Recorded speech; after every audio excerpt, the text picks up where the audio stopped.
It is good today, with and in the church, to pause, to pray with, to consider this great moment in eternity, this great mystery, the fourth luminous mystery, the transfiguration of the Lord. The preface, the prayer that begins the Eucharistic prayer, explains, and we'll hear in a moment, the purpose of this feast.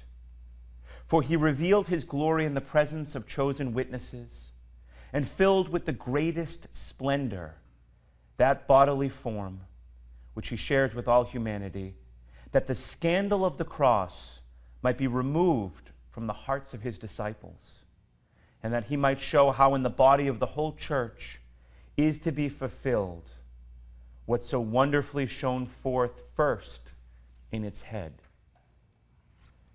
In other words, Jesus knows how terrifying his passion and his cross will be. After all, his disciples, his friends, ran away. But before he speaks to them eternally, that he has and he will and he does overcome. That nothing conquers Jesus. And so do not be afraid. Now, that would be enough for us to honor eternally this feast. But also, the Transfiguration speaks to you and to me. There are many struggles and sufferings we face. You know them in your own life. I know them.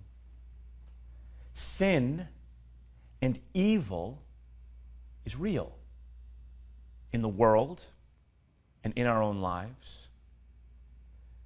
Now, of course, we know in our minds that Jesus is victorious, but often that victory is abstract.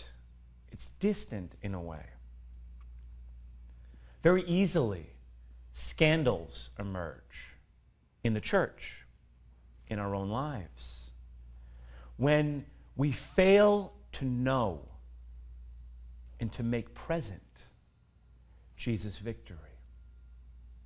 When we only see the evil and darkness and try to hide it away, rather than bring the victory of Jesus' cross to that moment, to that evil, to that sin. You see, this feast is one of hope. It's one of victory. As a priest friend of mine always says, Jesus can make a right-hand turn on a dead-end street.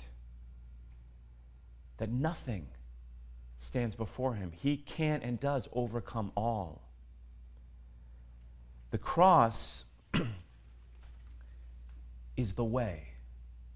It's not simply the end, but is the way, the only way to freedom. It's the only way to salvation. It's the only way to heaven.